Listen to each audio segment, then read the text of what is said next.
Ampita Sanko James mvira Palisa. Amanya gange ninze gemere watu mule. Agona amaina gange gene nga mvira Palisa migombola liye puti eje mvira zoni bajeta daula eje mvira wene department je tulimu ya miti kasoli pisagazi danga ndavirire miti edo na dida virira bulungi ino era zena yasasula bulungi nabange mirimo tugitambuza ebisagazi byona bibaawo byona twabitambuza bulungi byona twasimba ibindi twatwalira kwente dona dali aku twakuba kuku ne saida je bindi bingi ino mwami kachika okutufuna ife bene waliyo ka basoka oji atandika nabo abona batu akati musadola akola ki asasula bulungi atemira mejo okola bulungi emirimo de wena yakusasula bulungi akati ndi bazigirira yoku wena akwati wabanga necho zena ntwala yoku nkole kuki kole kuka akasende zena tatandikira we naawo twaja mpola era paka sawa dino tuli naye wano kutegeera mwami Kakiika nafe wali abajeno batata wafe wali abajeno bebajeno ngomsa ne bategeera nti omusajja asasula bulungi sente era buli kyokola akwera sente talaza amanya takola ki nafe batata wafani batugamba sagala kubanga okusoma kuleme mujetu mugende eno mukole kasente kamwe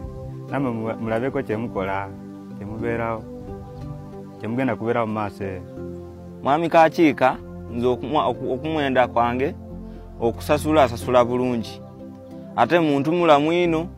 buli kintu kyokwa ojja naye mpola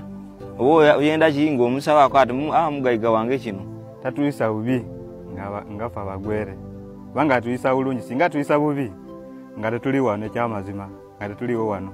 naye omusajja atuwa bulungi tolabe kyakunywa ndi kunya wano era njogere ekyokunywanya wano kubanga kiri wano kale buli kaseera onywa kati ndi kunywa sawe ziddako awo maaso ngenda kulya mere kati kyevolaba atuyisa bulungi kusasula tewali kyatukosa tatufumba tatukola ki era tunyumya naye tusaga naye tewali kyevolaba mugaga waffe tumwagala nnyo.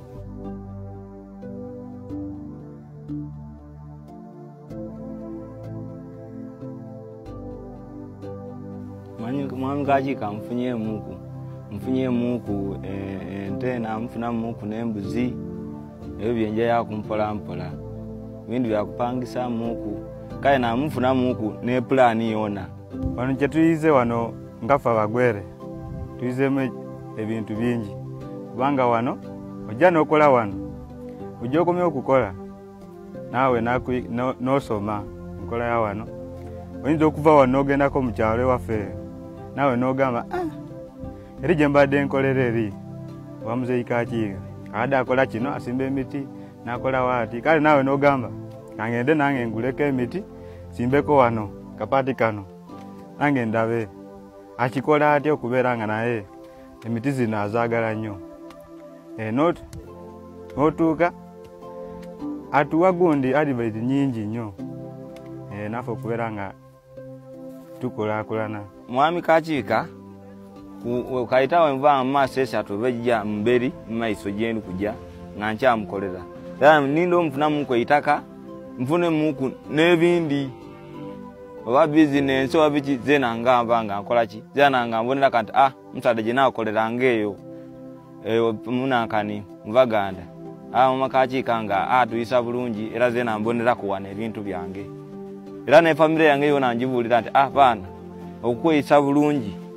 yo kikuwachi ekitiwa ate ngo obanga ojja kola ki ojja maiso ate ngo okufuna omugayiga kusasula obulungi ino. Mwami Kakiika kyetumusabira nga tuddayo mu bugwere tumusabira mirembe awangale era n'abazukulu baffe bajje bakoleko wano nga wali nawe basanyukeko balabeko enkola ya mugaga waffe ono nga anonyi era tumusabira mirembe myerere awangale. Nze Mwami Kakiika mwagaliza mirembe myerere mukama berenga mwongerako emirembe maaso gyagenda kubanga si kirungi sitino kubaawo ng'obaana omuntu yena omugayiga asasula bagayiga bangi ino etibasasula omukolera wamala omukolera okutuuka ekiseera kya kukusasula yakuvazanga binda ati linda kaido linda kuduzi nenzo omwezi guwaku ntegekaki wanjala nakandi muna mwezi gutuuse newe twogera aidabwira ati muna sente daimwe dino mkoleki buli mu buli abanda sente do mwezi ageme sente de bulungi